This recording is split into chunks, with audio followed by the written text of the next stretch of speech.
Alléluia. Gloire à Jésus-Christ.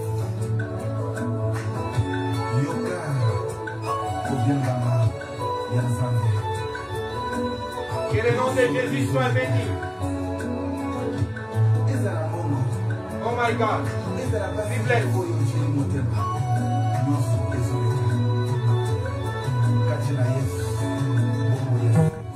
Soyez bénis, chers bien-aimés, vous aussi.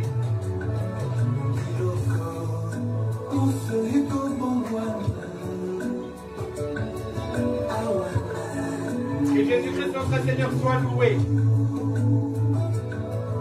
pour ces temps favorables qu'il donne pour annoncer la parole de Dieu.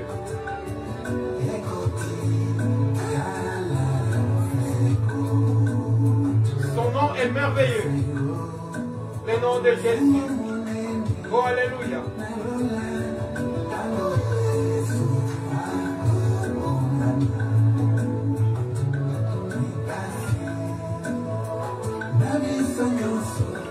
Nous sommes Pasteur Isaac Kalonji de France.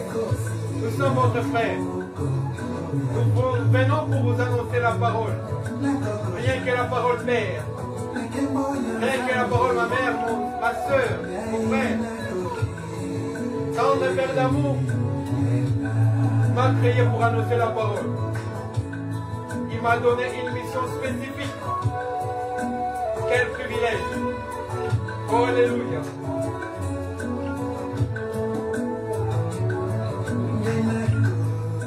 Nous sommes Évangile Tabernacle et Jésus t'aime sur Facebook. Nous sommes aussi Isaac Kalonji Ministries sur YouTube. Nous vous supplions dans l'amour de Dieu. Allez sur YouTube. Abonnez-vous. Commentez et Dieu vous bénira. Nous avons une deuxième chaîne sur YouTube. Évangile Tabernacle TV. Soyez bénis. Vous qui êtes déjà abonnés sur Facebook dans Évangile Tabernacle Jésus t'aime. Que Dieu vous ouvre les églises des cieux. Que les bénédictions multiples descendent sur vous. Vous qui êtes sur YouTube. Oh alléluia. Que sa main puissante soit largement tendue sur vous. Jésus-Christ est merveilleux. Oh, alléluia.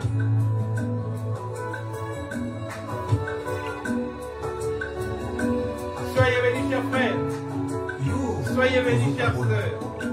Nous sommes au nom de la parole dans ces temps du soir. Oh, alléluia. Nous sommes au coucher du jour. Nous sommes au crépuscule du jour. Oh, alléluia. Nous sommes Pasteur Isaac Kalonji de France, votre frère.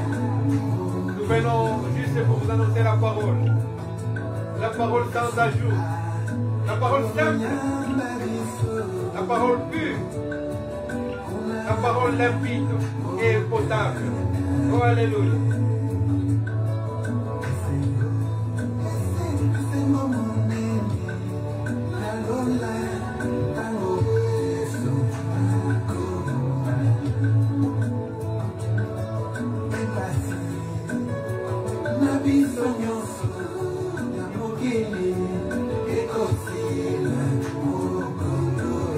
Jésus, oh, alléluia.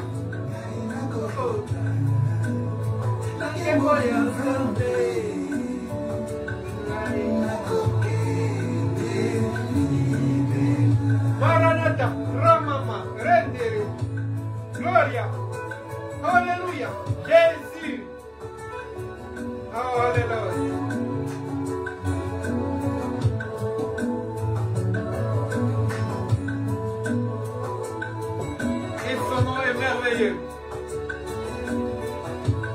L'homme de Galilée, notre Adonai.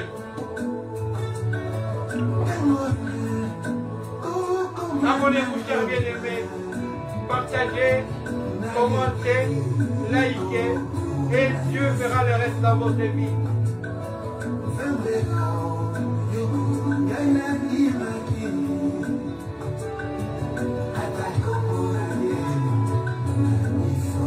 Shalom, chers bien-aimés, shalom dans cet auditoire, dans vos maisons, dans votre voiture, de partout où vous nous suivez. Que Dieu vous bénisse.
Soyez bénis, chers frères, chères sœurs.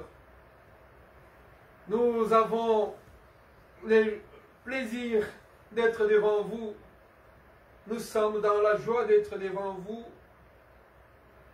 pour parler du Très-Haut, notre Seigneur, notre Rédempteur, celui qui nous a rachetés par son sang, glorieux et précieux.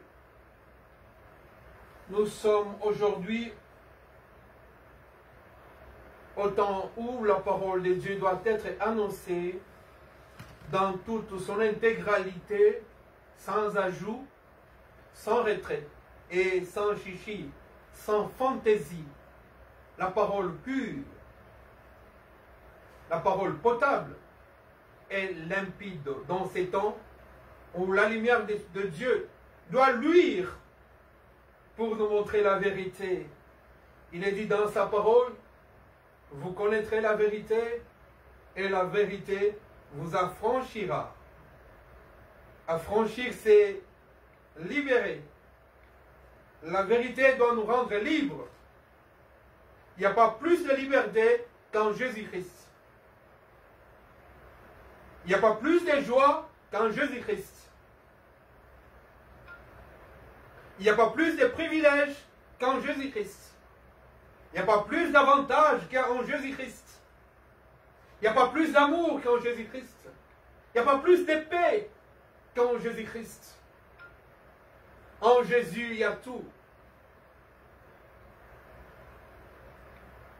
Il n'y a pas plus d'honneur qu'en Jésus-Christ. Il n'y a pas plus d'espoir qu'en Jésus-Christ. Il n'y a pas plus d'espérance qu'en Jésus-Christ. Il est dit dans sa parole, dans ma Bible à moi, Christ en nous, l'espérance et la gloire. Oh, alléluia. Nous allons parler aujourd'hui du turban royal. Des turbans royal. Vous savez, ces tissus qu'on enroule tout autour de la tête dans les pays du Moyen-Orient, dans des pays orientaux. Il y en a beaucoup qui voyagent, qui vont dans les déserts faire du tourisme.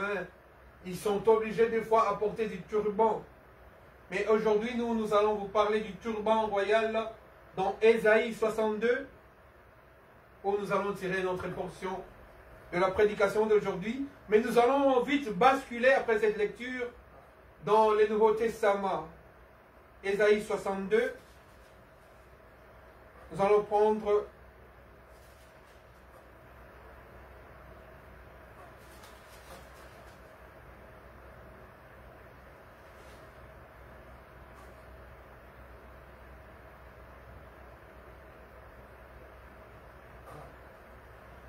Ésaïe 62, au 3e verset, la Bible nous dit ceci. Tu seras une couronne éclatante dans la main de Yahweh, l'Éternel, Elohim, Dieu des armées.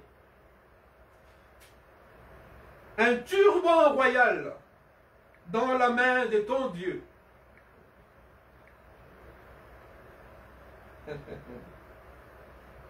On ne te nommera plus délaissé. On t'appellera plus la terre des désolations, mais on t'appellera mon plaisir anel. Oh, gloire à Jésus. Après cela, nous allons aller dans Marc. Marc chapitre 2, verset 26.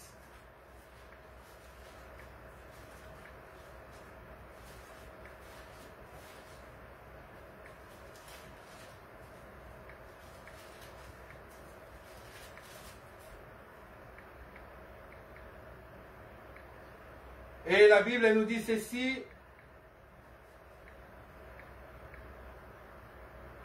C'était un jour du sabbat. Au chapitre 26, on dit ceci. Comme Jésus entra dans la maison de Dieu. Alléluia. Du temps du souverain sacrificateur Abiatar. Jésus mangea le pain de proposition qui n'est permis qu'aux sacrificateurs de manger. Et Jésus en donna même à ceux qui étaient avec lui. Là, c'est le mystère du sacerdoce. Jésus avait le pain dans sa main. Et ce pain n'était pas n'importe quel pain. C'était le pain de proposition. Le pain de proposition, c'était le pain sacré. En quelque sorte, le pain royal, le pain divin. Un pain qui était autorisé qu'aux sacrificateurs d'en bouffer, d'en manger, d'en goûter. Personne d'autre n'était permis, n'avait l'autorisation de manger à ce pain. Interdiction formelle de toucher à ce pain, sauf si on est dans la sacrificature, sauf si on est dans les sacerdoces. Vous savez, je vous ai déjà parlé du tabernacle, mon modèle d'inspiration. Dans les tabernacles,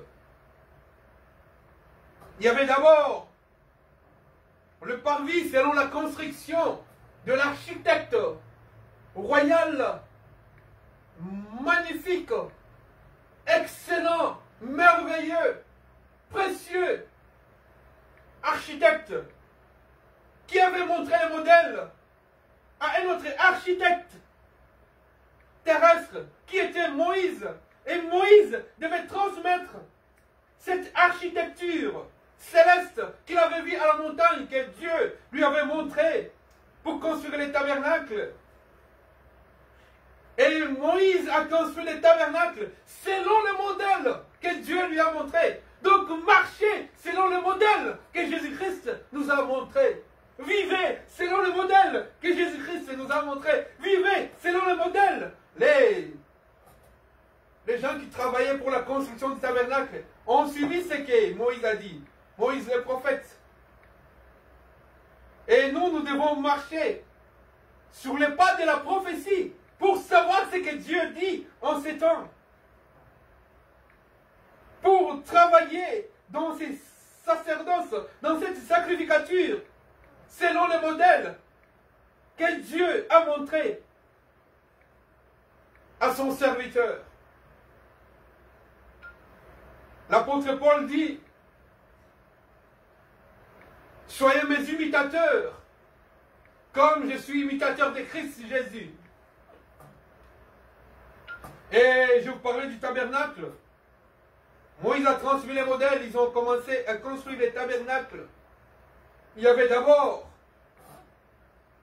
c'est juste un point de rappel, une petite piqûre de rappel du tabernacle, le parvis. Le parvis, c'était la partie extérieure du tabernacle. Dans les parvis, il y avait l'autel d'airain. Je vous ai déjà dit que ça représentait la croix de Jésus, la souffrance de Jésus, le modèle du salut, le symbole du salut. Et après avoir passé par l'autel où on devait brûler le sacrifice, l'offrande, les souverains sacrificateurs devaient se laver dans la cuve d'airain qui représente le sang de Jésus. Parce que de son corps a coulé l'eau et le sang qui nous a purifiés, qui nous a lavés et qui nous permet maintenant d'entrer dans les lieux saints. Et dans les lieux saints, il y avait les chandeliers à cette tige. Et il y avait une identité d'huile qui coulait dans le chandelier de la première tige à la 7e tige. Comme dire que Jésus-Christ est le même dans tous les âges, d'éternité en éternité. Il est le même. Celui qui avait commencé l'œuvre, celui qui va la parachever, celui qui a commencé avec Abraham et celui qui est avec nous aujourd'hui. Il est le même, hier, aujourd'hui et éternellement. Dans tous les âges, dans cette tige de perfection, nous montre la sainteté et la perfection d'amour de Dieu pour son Église, pour son épouse. Après cela, il y avait à côté le pain de proposition. Et ce pain n'était réservé qu'aux souverains sacrificateurs. Et ce pain a continué par beaucoup de symboles, par beaucoup de manifestations. Dieu a même montré le modèle de ce pain en faisant couler de la manne du ciel. Pour dire que le salut vient du ciel. Ceci n'est que la préfiguration du vrai pain qui descendra du ciel. Et le vrai pain est venu. Il est descendu sur la terre. Il a marché sur la hauteur de la terre. Il a été considéré comme puni et abandonné de Dieu. Et pourtant, il est venu pour une mission spéciale. C'est de se charger du péché originel pour nous donner le salut. C'est dans les lieux saints où il y avait aussi le vase de parfum odoriférant. Dieu aime le parfum. Dieu aime la bonne odeur. C'est-à-dire Dieu aime la sainteté. Il faut que la prière monte dans ses narines. Comme le parfum de bonne odeur. Comme de l'encens. Comme de la myrrhe. Seigneur Jésus-Christ aime ce qui est pur, potable, limpide. Qui l'honore. Et qui sent bon. La sincérité, la fidélité. Et après, ça donnait maintenant l'accès aux souverains sacrificateurs d'entrer dans les lieux très saints. Oh! Jésus-Christ promet dans Ésaïe le prophète que vous serez comme un turban dans ma main. Dans la main de Yahweh, dans la main de l'Éternel. C'est-à-dire, Dieu porte une tiare de sainteté sur sa tête en tant que souverain sacrificateur. Et cette tiare de sainteté montre sa royauté, qu'il est le roi des rois. Et le turban est dans sa main. Ce turban est pour dire que que moi qui cherchais où mettre ma tête, j'ai trouvé où mettre ma tête. Et ce turban, c'est la représentation de l'Église. C'est dans l'Église où Dieu se trouve, où Dieu met sa tête. L'Église est le corps de Christ. Et Jésus-Christ dit que je vous donnerai une couronne. Je vous donnerai une couronne, vous qui vaincrez, qui persévérerez jusqu'à la fin. Donc cette tiare et ce turban nous sera donné dans les ciels. Et ça sera sur notre tête, la couronne. Donc ce turban n'est que juste le symbole de Dieu, que Dieu garde maintenant dans sa main. C'est pourquoi les jours là, il entre, c'était un jour du sabbat, nous dit la parole de Dieu, il entre là où il y avait des pains de proposition, les jours du sabbat où il y avait interdiction de faire toute œuvre charnelle, toute activité humaine. Mais les jours du sabbat, les jours du repos, Jésus-Christ est venu pour prendre maintenant le pain. Oh, alléluia! Les jours du sabbat, c'était le 6e jour du calendrier de la semaine. Le 6e jour où tout le monde devait se reposer de ses œuvres, où tout le monde devait abandonner son péché. C'est ce jour-là que Dieu a préféré prendre les pains de proposition qui étaient réservés aux sacrificateurs et prendre ces pains, les donner à ceux qui étaient avec lui. Le pain de vie.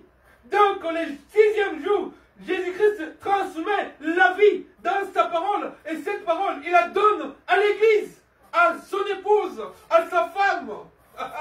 Oh, alléluia! Pour que sa femme, ce jour-là, puisse porter cette couronne. Que ce turban royal soit sur la tête de la femme.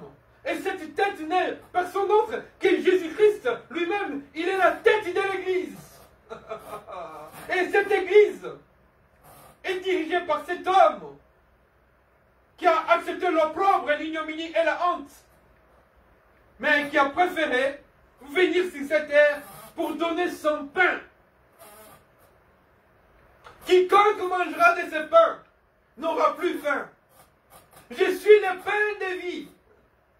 Autrement, je suis le pain dans cette vie et je suis le pain après cette vie. Je suis le pain de vie parce que cette vie est une vie en abondance et cette vie est une vie royale et cette vie est une vie éternelle.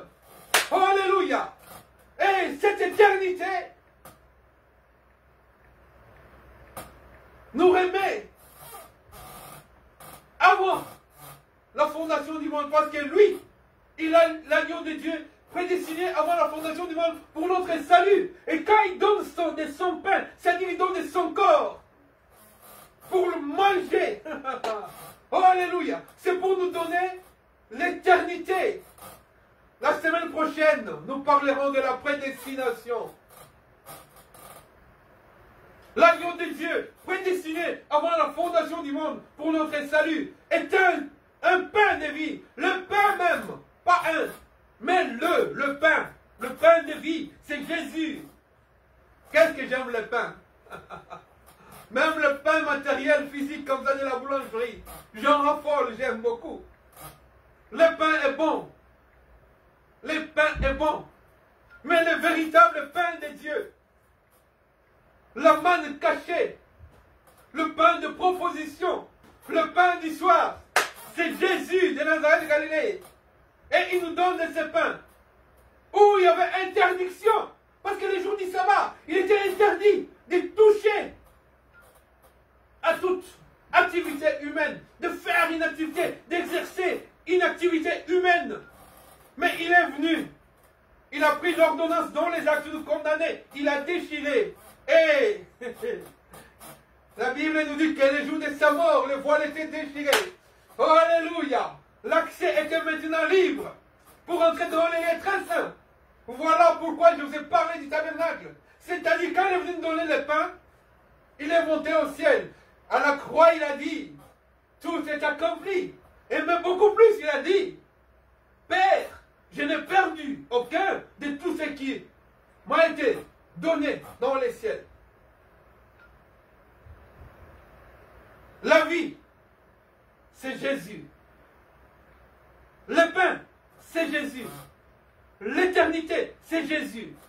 Voilà pourquoi j'aime beaucoup quand Elohim est traduit en français, l'éternel. Seul est éternel Dieu. Dieu, c'est l'éternel. Celui qui n'a ni commencement ni fin.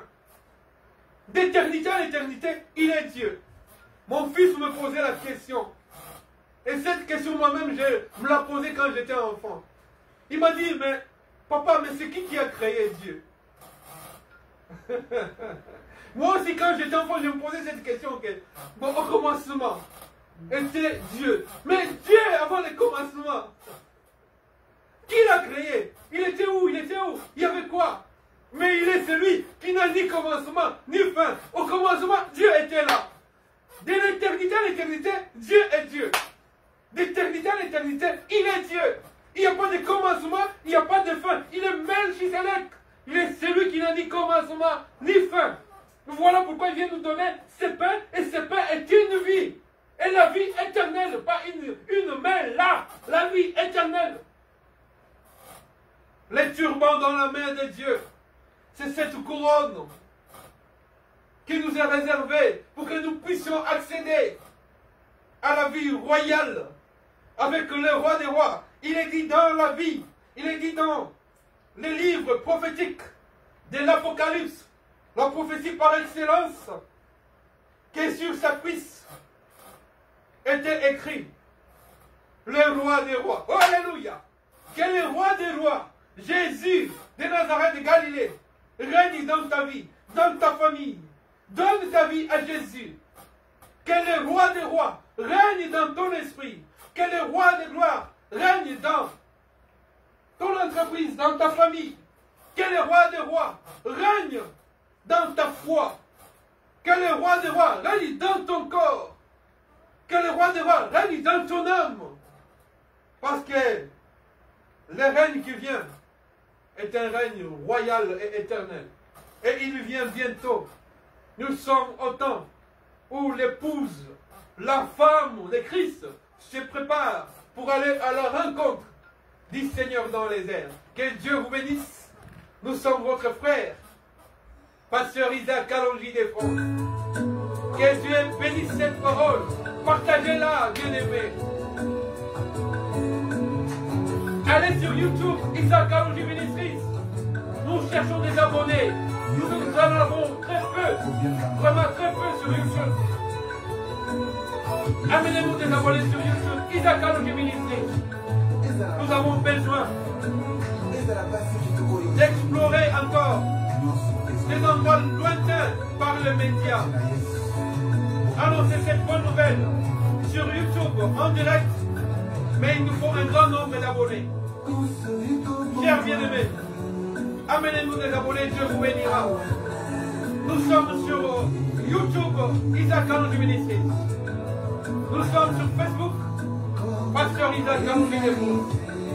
Nous sommes déjà une grosse communauté, Evangile Tabernacle Jésus-Terme, sur Facebook. Evangile Tabernacle Jésus-Terme. Rien que la parole. La pluie de l'arrière-saison. La Shekinah, la lumière, la parole du moment. Rien que la parole. Sans chichi et sans ajout. Que Dieu vous bénisse. Oh, alléluia.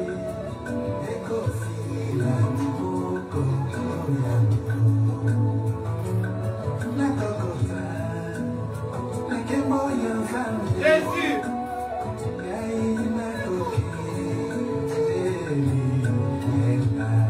Oh, alléluia.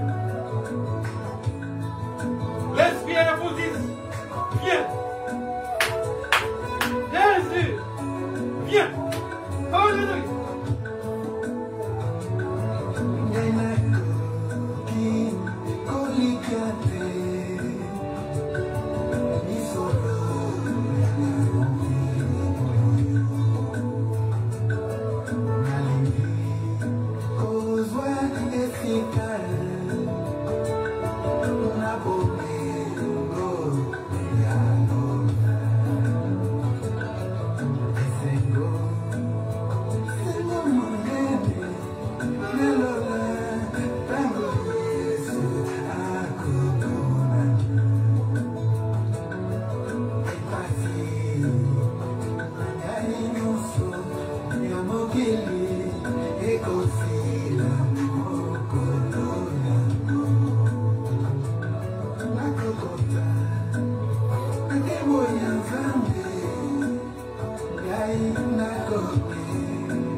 sommes votre frère, pasteur Isaac, Kalonji de France.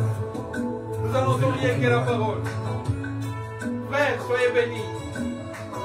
Vous qui partagez cette parole, vous qui acceptez comme administrateur cette parole dans vos groupes, soyez bénis. Vous qui partagez cette parole, soyez bénis. Dieu est merveilleux. Que sa lumière luise sur vos visages et que sa gloire rayonne sur nos visages face à face. Dans les noms de Jésus. Oh, alléluia. Soyez bénis dans les noms de Jésus-Christ. Notre tendre Père d'amour et de gloire. Notre tendre Père d'amour et de grâce. Jésus de Nazareth de Galilée. Qui vous bénisse abondamment et richement. Amen. Oh, alléluia.